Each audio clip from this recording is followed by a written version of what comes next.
Hey everyone, Scott here to discuss Resident Evil Afterlife, starring Mila Jovovich, Ali Larder, Kim Coates, Sean Roberts, Sergio Perez Pinchetta, Spencer Locke, Boris Kodjoe, and Wentworth Miller, directed by Paul W.S. Anderson. Now, I went to theaters for this for 3D reasons after Avatar, and let's see how the 3D goes in this movie compared to Avatar.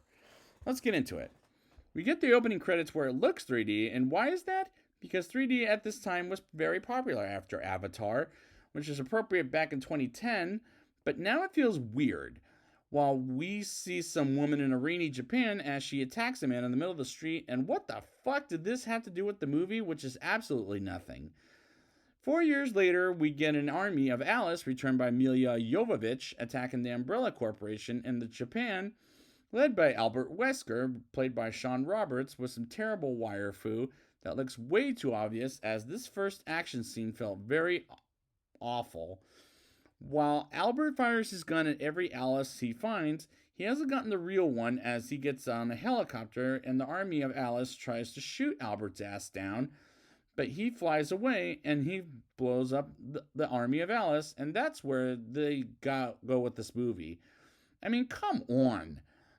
While the real Alice is getting weaker, while Albert is getting stronger, and as he's a mechanic robot like Alice but better, and they crash land on the mountain. And how the fuck did she survive as well as Albert is beyond me, which is bullshit to begin with.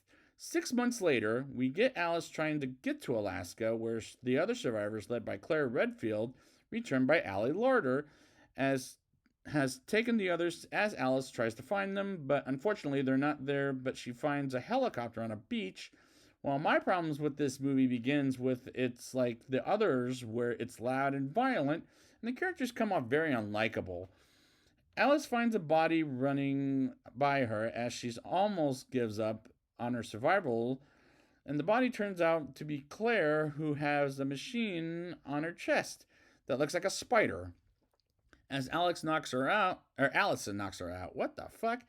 And grabs the machine off Claire as she wakes up. Claire doesn't remember Alice, which is bullshit transformation for the character, as she was a badass last time to now where she can't remember her own goddamn name, which is so stupid. Alice flies on a plane with Claire as they arrive on a roof of survivors in Hollywood. As they try to get to the roof, and they do successfully land and almost off the roof, but one of them, Luther West, grabs the plane to save their life. Or lives, for that matter. Like he's a pro basketball game. At a pro basketball game, I mean. Which he was a player on a billboard, and they ask if they come from Arcadia to save them, as the people from Arcadia are dead, but the audience also learns Arcadia not a town of Alaska, but it's a ship, as Alice has no choice but to get to the ship, which is an impossible task as it's filled with zombies, while one of the survivors, Wendell, is an asshole, which is something I get the impression of because the character felt like he was trying to be the only survivor, while Crystal was a cook when she wanted to be an actress, and again, these are pointless characters. Alice meets a caged up Chris, and why is he caged up is my problematic question. And they say because he's a killer, which is any fucking character in this godforsaken movie series. And the characterization in this movie is horrible because they're caricatures. The group lets Chris out as he recognizes Claire, but she can't remember who he is, and the fact she can't remember her own brother really bothers me, and this entire script and movie, and this isn't convincing me that this is a 3D movie, which is a real shame. Chris gets Alice and Crystal out of the cage side and get to another, and Crystal gets killed, and to be perfectly honest, I just don't care again. I don't like these characters, which is because they're not characters, they're caricatures, while like Wendell, who shoots a man down as he wants to be the important person to live, as he takes the plane and says, fuck the others, and gets out on his own. And the zombies come in and they have to shoot all the zombies in the head. And this thing, like the others, is just headache worthy. Alice jumps off the building and blows up the skyscraper and shoots zombie after zombie and gets back in the building. And as they try to get out, Alice and Claire fight a giant monster with a big ass hammer slash axe. And Alice is down and Claire almost blows it to hell. And it gets back up and Alice finishes it off. And this is becoming a bunch of nonsense. And now I want out of this movie at this point.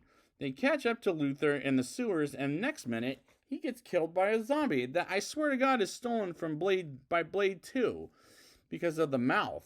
As Alice, Claire, and Chris get safely on a boat to the Arcadis, and they see nobody on the ship as it's ran by Umbrella Corporation, and Claire remembers how she got machined up by the bug machine, which is way too convenient and stupid. They find Kmart, returned by Spencer Locke, and others all bugged up.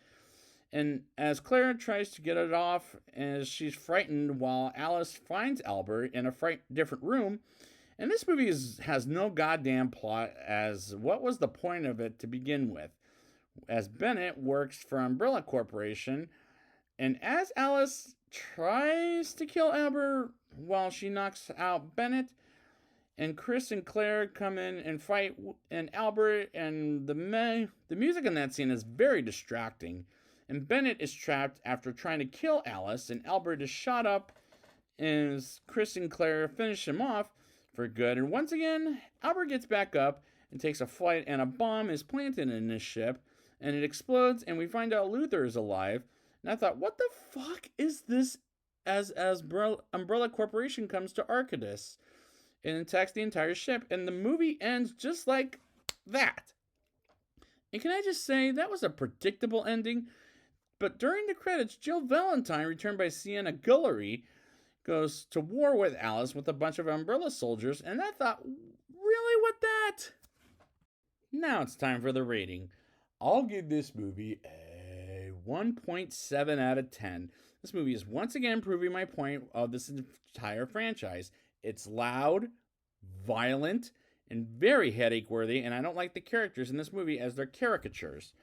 The movie is very stupid, with some choices being made that were poorly made, as this movie is, and the 3D in this, with an exception of a couple of scenes, was overall a waste of time, which is a real shame. The movie has no plot to follow, as the music choices were rather distracting. The zombies felt like their mouths were stolen from Blade 2, and at the end of the day, this movie's fucking terrible with a predictable ending. So I'd like to thank you guys for joining me, and next time I will be back with Resident Evil Retribution. And until then, game over.